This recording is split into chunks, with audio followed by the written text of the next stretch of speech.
وہ ایک عجیب منظر تھا۔ قلعے کے طویل اور عریض میدان میں امیر تغرل کے 5000 سپاہی جمع تھے۔ جیسے ہی ان فوجیوں کی نظر سلطان صلاح الدین ایوبی کے چہرے پر پڑی، پورا قلعہ اللہ اکبر کے نعروں سے گونج اٹھا۔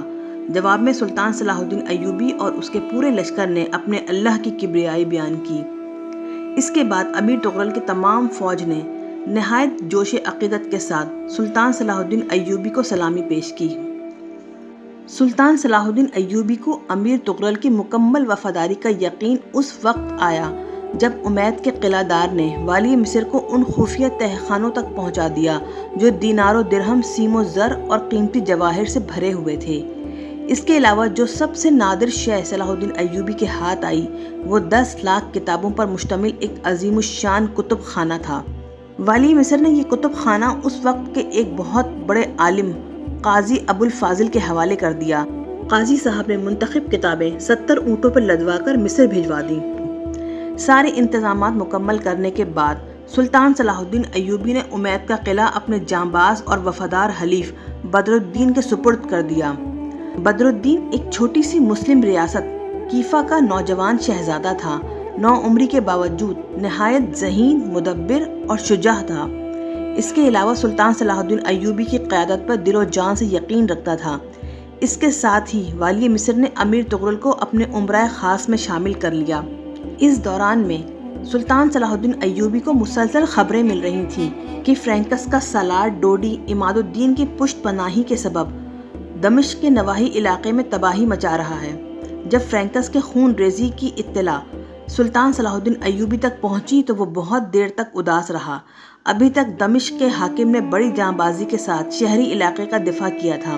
اس عرصے میں کئی بار دمشق کے جاسوس سلطان صلاح الدین ایوبی کی خدمت میں حاضر ہوئے تھے اور روز بروز بگڑتی ہوئی صورتحال سے والی مصر کو باخبر کیا تھا، مگر سلطان صلاح الدین ایوبی کا ایک ہی جواب تھا: جب تک دمشق کا ایک سپاہی بھی زندہ ہے فرینکس کا مقابلہ جاری رکھا جائے۔ میں فوری طور پر تمہاری مدد کے لیے تازہ دم فوج دمشق نہیں بھیج سکتا، اس لیے کہ میری تمام عسکری قوت حلب کے محاذ پر جمع ہے اور حلب بھی فرینکس کے فتنے کی بنیاد ہے۔ میں جب تک اس بنیاد کو نہیں ڈھاؤں گا اس وقت تک صلیبی فدائین کا فتنہ اسی طرح سر اٹھاتا رہے گا۔ دمشق کے جاسوسوں کو واپس بھیجنے کے بعد صلاح الدین ایوبی نے بیرا کے مقام پر دریائے فرات کو عبور کیا۔ اب حلب تک پہنچنے میں صرف ایک چھوٹا سا قلعہ حطاب حائل تھا۔ یہاں کے قلعہ دار نے سلطان صلاح الدین ایوبی کا لشکر دیکھتے ہی ہتھیار ڈال دیے اور اپنی جانوں کی امان طلب کر لی۔ والی حلب عماد الدین کو ایک ایک لمحے کی خبر مل رہی تھی اور اس کی حالت اس ڈوبتے ہوئے انسان کی طرح تھی جو حالات کے بھنور میں پھنس کر ہاتھ پاؤں مارنے کی بے سود کوشش کر رہا ہو۔ عماد الدین نے حلب کی دفاع کے لیے فرینکس پہ بے اندازہ دولت خرچ کی تھی، مگر اب وہی ریاکار صلیبی فدائین اس کی بات سننے تک کے لیے آمادہ نہیں تھے۔ عماد الدین نے بدحواس ہو کر اپنے بھائی عز الدین مسعود کے پاس کئی قاصد بھیجے اور ہنگامی طور پر فوجی امداد کی درخواست کی، مگر عز الدین مسعود نے یہ کہتے ہوئے صاف انکار کر دیا: میری اپنی فوج موصل کے دفاع کے لیے ناکافی ہے، میں اس وقت تمہارے کسی کام نہیں آ سکتا۔ عز الدین مسعود کا جواب سن کر عماد الدین پاگل سا ہو گیا اور بڑے بھائی کی شان میں ناشائستہ کلمات ادا کرنے لگا۔ اپنے حکمران کی یہ وحشیانہ حالت دیکھ کر حلب کے امراء اس نتیجے پر پہنچ چکے تھے کہ عماد الدین کے اقتدار کے دن پورے ہو چکے ہیں، اس لیے وہ اپنی جانیں بچانے کے غرض سے صلاح الدین ایوبی کے لشکر میں شامل ہونے کی منصوبہ بندی کر رہے ہیں۔ قلعہ حطاب کو فتح کر کے صلاح الدین ایوبی تیز رفتاری کے ساتھ حلب کی طرف بڑھا۔ اب اس کے راستے میں کوئی رکاوٹ نہیں تھی۔ زندگی سے محبت کرنے والا عیش پرست عماد الدین حلب کے قلعے میں محصور ہو کر بیٹھ گیا تھا اور اس کے قاصد مختلف عیسائی اور مسلم ریاستوں میں جا جا کر فوجی مدد کی بھیک مانگ رہے تھے، مگر ہر حاکم نے عماد الدین کے گداگر قاصدوں پر اپنے دروازے بند کر لیے تھے۔ عماد الدین نے آخری کوشش کے طور پر شاہ آرمینیہ رہوپن کے دربار میں یہ کہہ کر اپنا سفیر بھیجا تھا: شاہ کو معلوم ہونا چاہیے کہ میں نے آپ ہی کے کہنے پہ فرینکس کو منہ مانگی رقم ادا کی تھی۔ اب صورتحال یہ ہے کہ سالار ڈوڈی نے بدترین نمک حرامی کا مظاہرہ کرتے ہوئے حلب کی دفاع کی طرف سے یکسر منہ موڑ لیا ہے۔ اس معاہدے میں آپ کی حیثیت ایک ثالث کی ہے، آپ ان پر اتنا دباؤ ڈالیں کہ وہ اپنے معاہدے کی پابندی کرنے پر مجبور ہو جائیں۔ شاہ آرمینیہ رہوپن نے والی حلب عماد الدین کا خط پڑھا اور بڑے بے نیازانہ انداز میں چند سطری جواب تحریر کر دیا۔ صلاح الدین ایوبی کے یلغار کے سبب اس علاقے کے تمام راستے مخدوش ہو چکے ہیں، اس لیے فوری طور پر فرینکس سے رابطہ کرنا تقریباً ناممکن ہے۔ ہاں، جب یہ جنگی غبار چھٹ جائے گا اور فضا صاف ہو جائے گی تو میں سلاڈ ڈوڈی سے بات کروں گا، اور اگر فرینکس کی طرف سے واقعتاً کوئی غفلت یا کوتاہی سرزد ہوئی ہے تو میرا وعدہ ہے کہ میں تمہاری ساری رقم واپس لا دوں گا۔ فی الحال تم اکیلے ہی بہادری اور استقامت کے ساتھ حلب کا دفاع کرتے رہو۔ کبھی کبھی انسان پر ایسا وقت آ جاتا ہے کہ اسے بیرونی امداد سے قطع نظر کرنا پڑتا ہے۔ اگر میں تمہارے بڑے بھائی عزا الدین مسعود سے موصل کے دفاع کا معاہدہ نہ کر چکا ہوتا تو میں اپنی فوج لے کر بلا تاخیر حلب پہنچ جاتا۔ پھر بھی میری دلی ہمدردیاں تمہارے ساتھ ہیں۔ شاہ ارمینیا رہوپن نے بڑے شاطرانہ انداز میں فرینکس کو بھی بچا لیا تھا اور اپنی طرف سے عدم تعاون کی ایک معقول دلیل پیش کر دی تھی، ورنہ حقیقت یہ تھی کہ اگر شاہ ارمینیا والی حلب کی مدد کرنا چاہتا بھی تو کسی بھی قیمت پر اس آگ میں نہ کودتا، کیونکہ شاہ رہوپن نے ہرزم کے میدان میں سلطان صلاح الدین ایوبی کے غضبناک تیور دیکھے تھے۔ جب والی مصر نے قسم کھائی تھی حلب یا موصل، اس کے سوا کچھ نہیں، اسی لیے شاہ آرمینیا اپنے فوجی مشیروں سے کہا کرتا تھا کہ حلب کی طرف دیکھنا چھوڑ دو، اب عماد الدین کے دن پورے ہو چکے ہیں اور واقعتاً عماد الدین کی قسمت کے فیصلے کا وقت آ چکا تھا۔ حطاب سے گزر کر 21 مئی 1184 کو سلطان صلاح الدین ایوبی کا لشکر قلعہ حلب کے سامنے طویل و عریض اور سرسبز و شاداب میدان میں خیمہ زن ہوا۔ قلعے کی فصیل سے عماد الدین نے یہ سخت اذیت ناک منظر دیکھا، جیسے مسلح قزاق کسی کے دروازے پر آ کر ٹھہر گئے ہوں اور مالک مکان میں اتنی طاقت نہ ہو کہ وہ اپنی چار دیواری کی حفاظت کر سکے۔ دوسری انتہائی دردناک صورتحال یہ تھی کہ سلطان صلاح الدین ایوبی کی آمد کی خبر سن کر حلب کے باشندے اس قدر خوش تھے کہ جوش جذبات میں رقص کرتے ہوئے اپنے گھروں سے نکل آئے تھے، اور اب ان کا رخ اس میدان کی طرف تھا جہاں والی مصر کی فوج جمع تھی۔ حلب کے باشندوں کا یہ ازدحام دیکھ کر سلطان صلاح الدین ایوبی اپنے خیمے سے باہر نکل آیا۔ پوری فضا اللہ اکبر، ہمارا نجات دہندہ آ گیا اور صلاح الدین ایوبی زندہ باد کے نعروں سے گونج رہی تھی۔ والی مصر کے نمائندوں نے حلب کے مظلوم عوام تک اپنے امیر کے جذبات پہنچائے۔ حق تعالیٰ کی کارسازی اور کرم فرمائی سے تمہارے آفات و مصائب کے دن پورے ہو چکے ہیں، تم اپنے گھروں کو واپس جا کر نماز شکر ادا کرو، انشاءاللہ تم پر دوبارہ کوئی ظالم حاکم مسلط نہیں ہوگا۔ اپنے گھروں کو واپس جاتے وقت حلب کے باشندے قلعے کی دیوار کے نیچے جمع ہوئے اور سلطان صلاح الدین ایوبی زندہ باد کے اس قدر پرشور نعرے لگائے کہ فصیل پر کھڑے ہوئے عماد الدین کو قلعے کی مضبوط دیواریں لرزتی ہوئی محسوس ہو رہی تھیں۔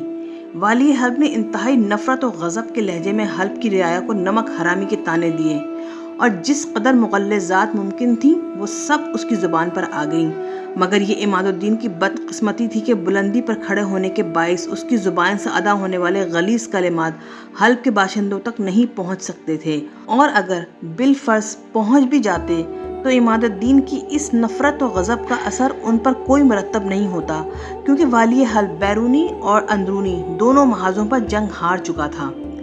عماد الدین نے حکمرانی کے نشے میں کبھی اپنی رعایا کو اہمیت نہیں دی، وہ حلب کے عوام کو اپنا زر خرید غلام یا مویشی خانے کی چار دیواری میں قید جانداروں کا ایک ریوڑ سمجھتا تھا۔ اس نے کبھی سوچا بھی نہ تھا کہ یہی حیوان ایک دن ساری بندشیں توڑ کر آزاد ہو جائیں گے اور پھر اس طرح قلعے کے نیچے کھڑے ہو کر اس کا مذاق اڑائیں گے۔ عماد الدین کے عمرا نے اسی میں عافیت جانی کہ قلعے سے نکل کر سلطان صلاح الدین ایوبی کے لشکر سے جا ملے اور والی مصر کی خوشامد کر کے اپنی سلامتی کے لیے ضمانت حاصل کر لیں۔ پھر جب یہ ہوس پرست اور بے ضمیر عمرا قلعے سے نکل کر سلطان صلاح الدین ایوبی کے خیمے میں پہنچے تو والی مصر نے ان کے ساتھ بڑا عجیب سلوک کیا۔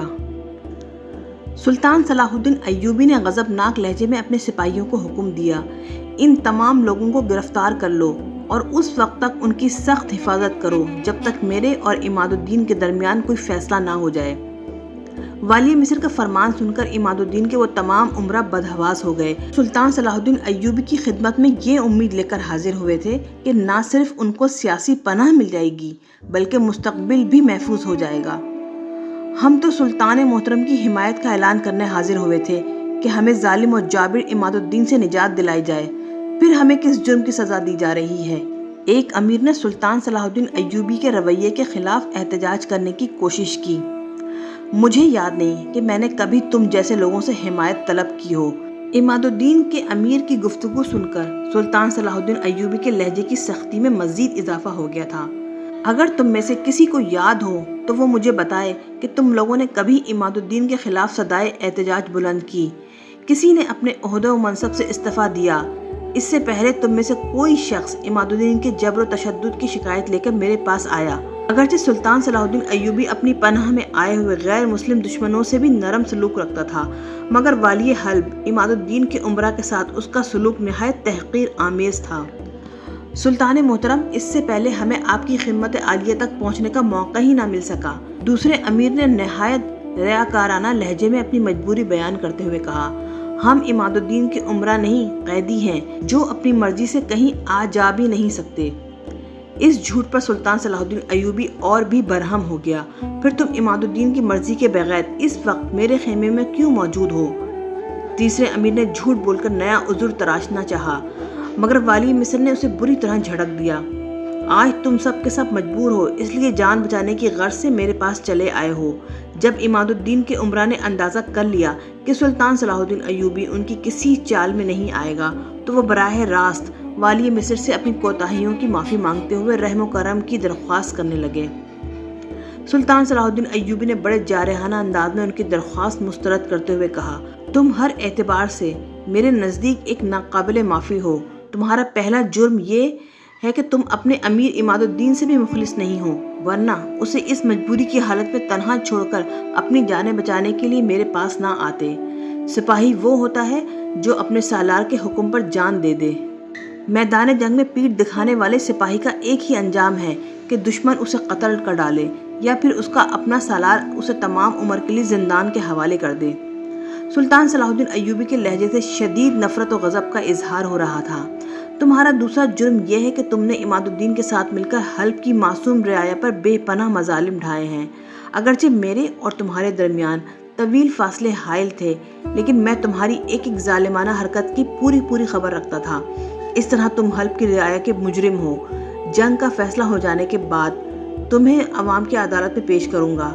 اگر حلب کے باشندے تمہاری بے گناہی پر اپنی گواہیاں پیش کر دیں تو یقین رکھو کہ میں تمہیں عزت و احترام کے ساتھ رہا کر دوں گا، ورنہ شدید ترین سزائیں تمہارا مقدر ہوں گی، تاکہ پھر کوئی ہوسکار امیر بندگان خدا کی عزت و آبرو کے ساتھ شرمناک کھیل نہ کھیل سکے۔ سلطان صلاح الدین ایوبی نے عماد الدین کے امراء کی تقدیروں کا فیصلہ سنا دیا تھا۔ بس ایک وقت مقررہ پر اس فیصلے کا نفاذ باقی تھا۔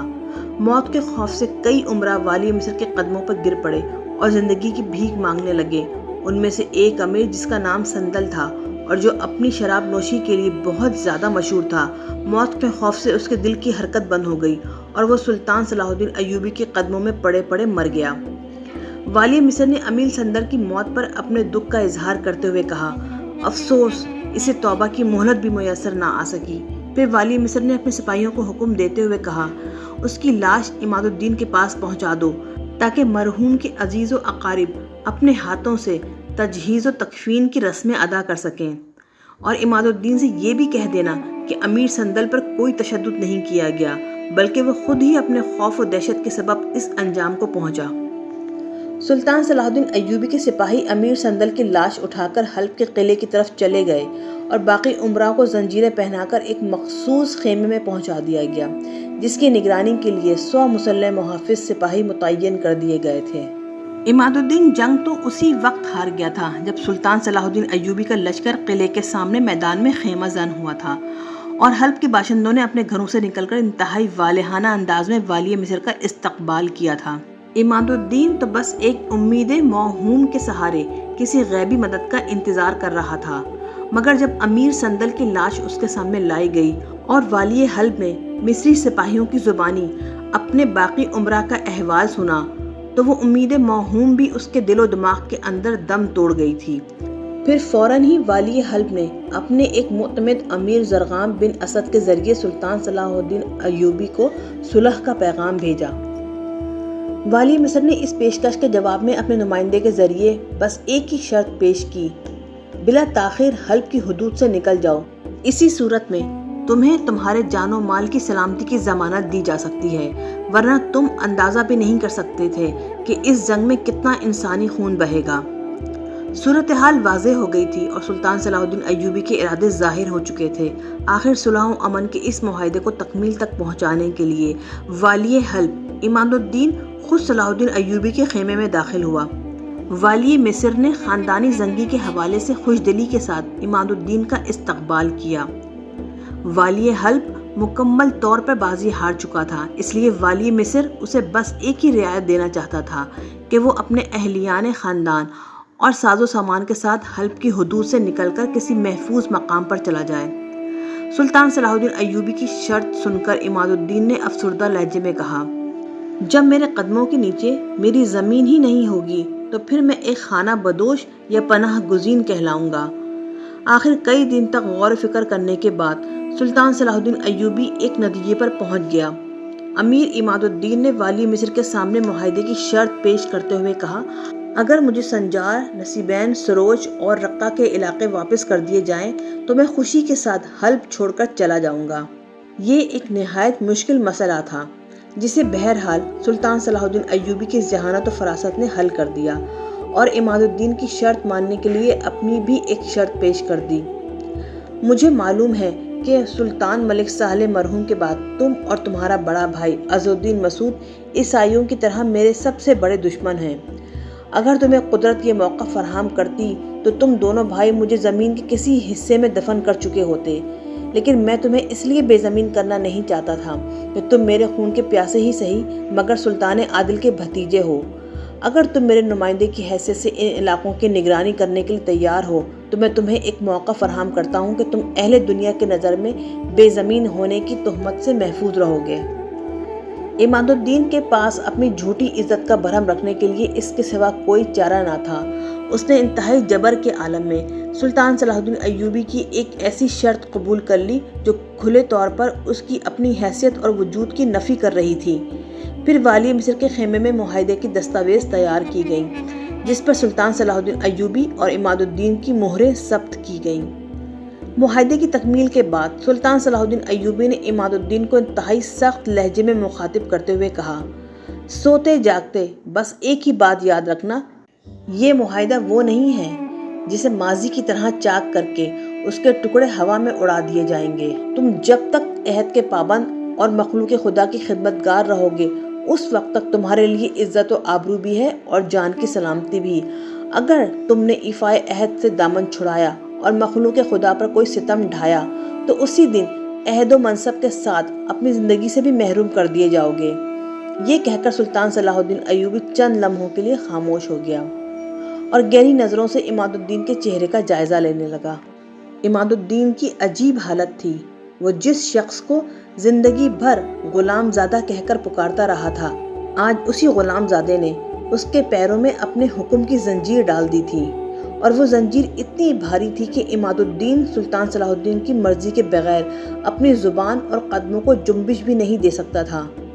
مجبوراً سر جھکائے خاموش کھڑا رہا۔ بے وفا زندگی سے ناجائز محبت کرنے والوں کا یہی انجام ہوتا ہے۔ مختصر سے سکوت کے بعد سلطان صلاح الدین ایوبی عماد الدین سے مخاطب ہوا، اس غلط فہمی میں نہ رہنا کہ تم میری نظروں سے اوجھل ہو کر منمانی کر سکو گے یا پھر اپنے بڑے بھائی عز الدین مسعود سے مل کر میری حکومت کے خلاف کوئی سازشی منصوبہ ترتیب دے سکو گے۔ میرے جاسوس سائے کی طرح تمہارے ساتھ لگے رہیں گے۔ ہو سکتا ہے کہ تمہارا اپنا سایہ بھی میرا جاسوس ہو۔ اگر تم نے واپس جانے کے بعد سرکشی اختیار کی تو تمہارا انجام ظاہر ہونے میں زیادہ دیر نہیں لگے گی اور میرے وفادار تمہارا سر کاٹ کر میری خدمت میں پیش کر دیں گے۔ دوسرے دن حلب کے قلعے کے دروازے کھل گئے اور عماد الدین کی فوج نے پورے جوش و خروش کے ساتھ سلطان صلاح الدین ایوبی کو سلامی پیش کی۔ وہ 12 جون 1184 کا یادگار دن تھا کہ جب صلاح الدین ایوبی ایک فاتح حکمران کی حیثیت سے حلب میں داخل ہوا۔ عوام کے ساتھ عمائدین شہر نے بھی زبردست جشن مسرت کا اہتمام کیا۔ ہر گلی کوچوں میں لنگر خانے کھولے گئے اور ہر غریب کو کھانا کھلانے کے ساتھ کپڑے بھی فراہم کیے گئے۔ ایک طرف خوشی کا یہ سما تھا اور دوسری طرف انتہائی عبرت ناک منظر۔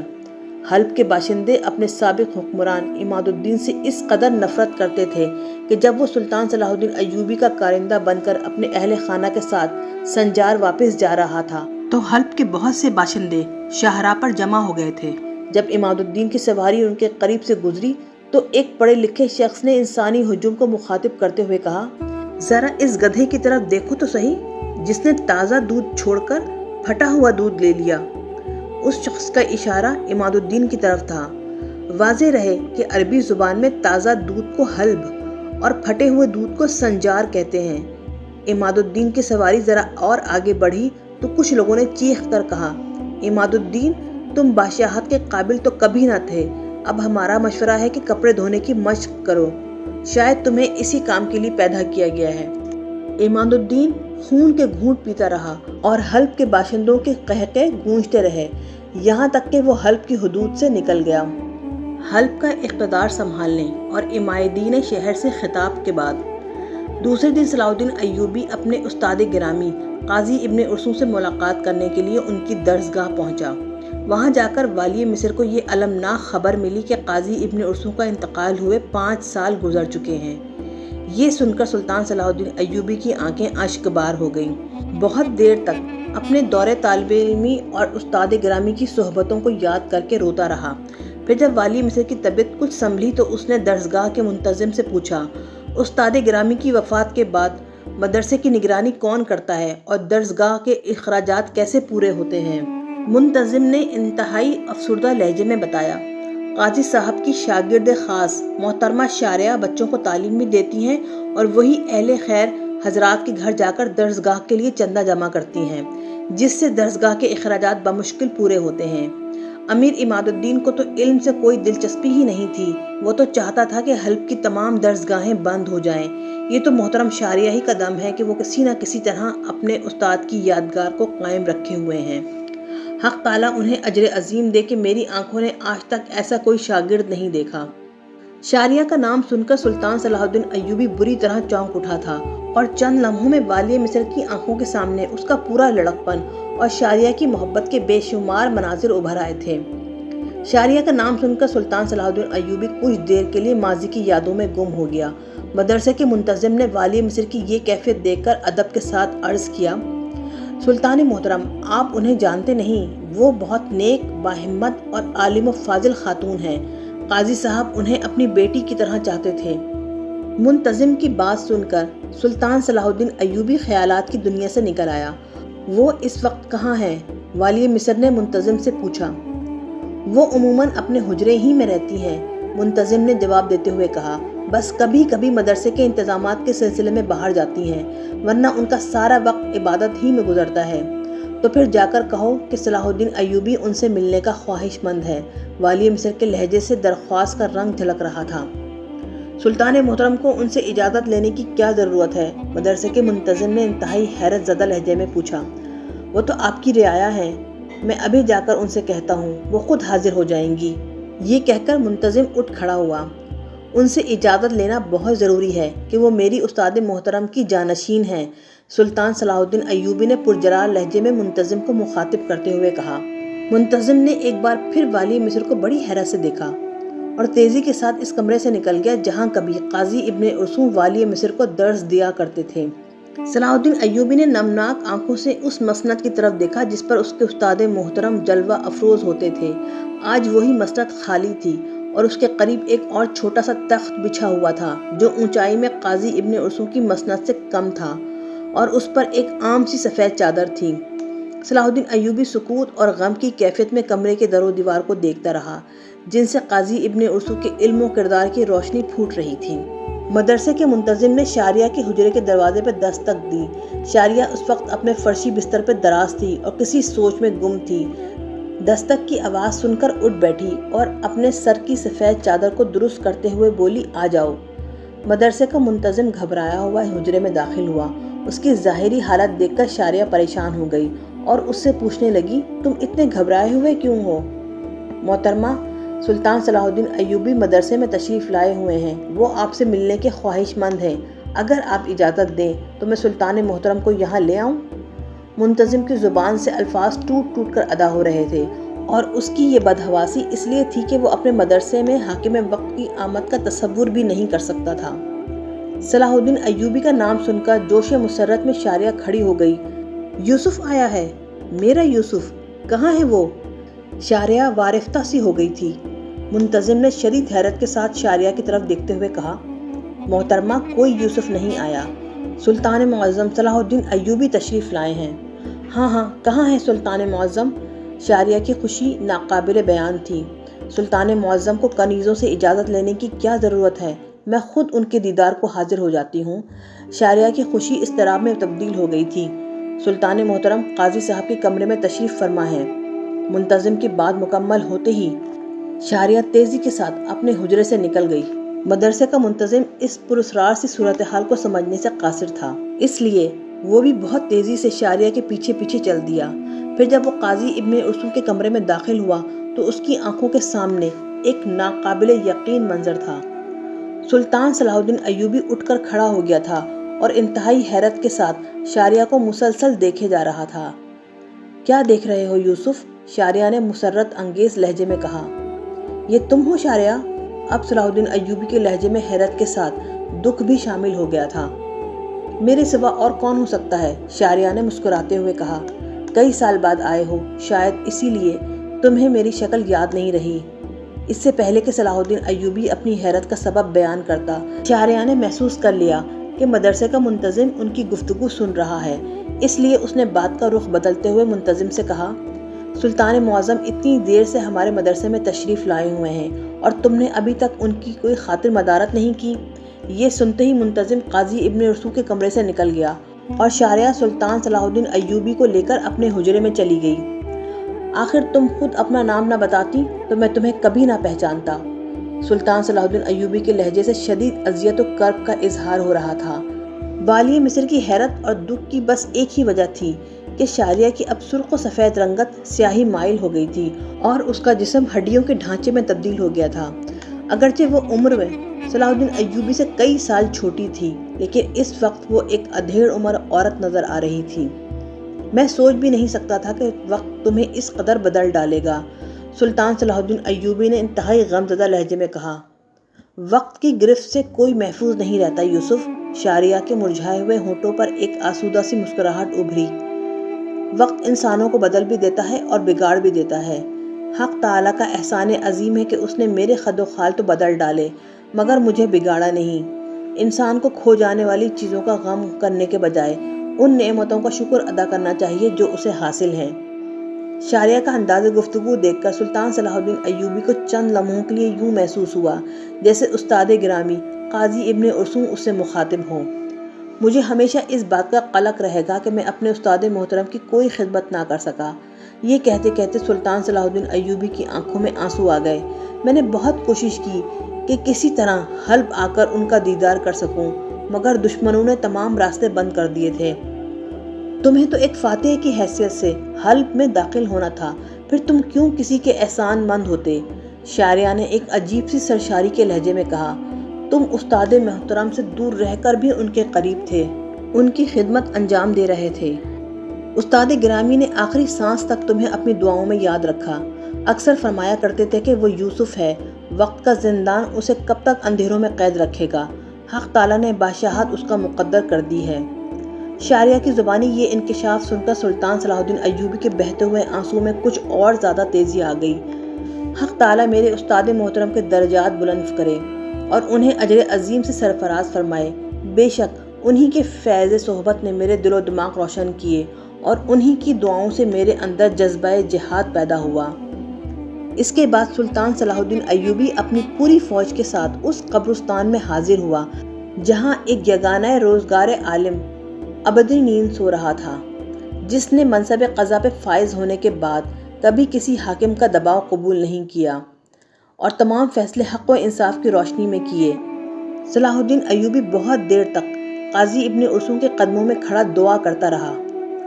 پھر وہ تعزیت کی غرض سے قاضی ابن ارسطو کی بیوہ کی خدمت میں حاضر ہوا اور ان کی گزر و اوقات کے لیے ایک بڑا وظیفہ مقرر کیا، اور اس کے ساتھ ہی استاد محترم کے تمام قریب و دور کے غریب رشتہ داروں اور دوستوں کے وظائف مقرر کیے۔ مدرسے کے لیے ایک بڑی جاگیر وقف کی تاکہ نادار طالب علم مفت تعلیم حاصل کر سکیں۔ ان تمام انتظامات سے فارغ ہو کر سلطان صلاح الدین ایوبی دوبارہ شاریہ کے پاس پہنچا اور افسردہ لہجے میں بولا، سیاسی ہنگامہ آرائیوں اور اپنی انتظامی مصروفیات کے سبب شاید میں دوبارہ حلب نہ آ سکوں، اور پھر استاد محترم بھی دنیا میں نہیں رہے، اس لیے میری خواہش ہے کہ تم میرے ساتھ دمشق چلو تاکہ تمہاری تنہائی کا احساس مجھے بار بار پریشان نہ کرے۔ شاریہ نے بڑی حیرت سے سلطان صلاح الدین ایوبی کی طرف دیکھا اور پھر باوقار مسکراہٹ کے ساتھ بولی، یوسف، میں کبھی تنہا نہیں رہتی، مجھ پر تمہارا یہ احسان کافی ہے کہ تمہاری محبت نے مجھے عرفان کی منزل تک پہنچا دیا۔ اگر کبھی کبھی دنیا کی محبت غالب آتی ہے تو اس ذات پاک کا کرم حوث کے گرداب سے نکال کر مجھے عافیت کے ساحل پر لے آتا ہے۔ میرے لیے بس یہی اعزاز کافی ہے کہ تم مجھے یاد رکھتے ہو۔ آج کے بعد تنہائی کا وہ احساس بھی ختم ہو جائے گا۔ شاریہ کا جواب سن کر سلطان صلاح الدین ایوبی کچھ اور اداس نظر آنے لگا۔ والی مصر کی اس کیفیت کو شاریہ نے پوری شدت کے ساتھ محسوس کرتے ہوئے کہا، یوسف، تمہیں جس مقصد عظیم کے لیے پیدا کیا گیا ہے اس کے سامنے ان چھوٹی چھوٹی باتوں کی کوئی حیثیت نہیں۔ ابھی تمہیں بڑے نازک اور سنگین مراحل سے گزرنا ہے۔ یہ بھی ہو سکتا ہے کہ تم تنہا رہ جاؤ، بس اپنے مقصد کو سامنے رکھو اور گرد و پیش کی ہر شے کو فراموش کر دو۔ تنہا تو میں اب بھی ہوں شاریہ، سلطان صلاح الدین ایوبی نے بڑے جذباتی لہجے میں کہا۔ میں نے اپنی زندگی میں خود غرضی اور نفس پرستی کے ایسے بے رحم مظاہرے دیکھے ہیں کہ انسانی رشتوں پر سے تو اعتبار ہی اٹھتا جا رہا ہے۔ اس لیے میں چاہتا ہوں کہ تم دمشق چلو۔ اگر کبھی ہجوم یاس سے گھبرا جاؤں تو تمہاری صورت دیکھ کر اعتبار آ جائے کہ ابھی اس دنیا میں صبر و ایثار کے پیکر موجود ہیں۔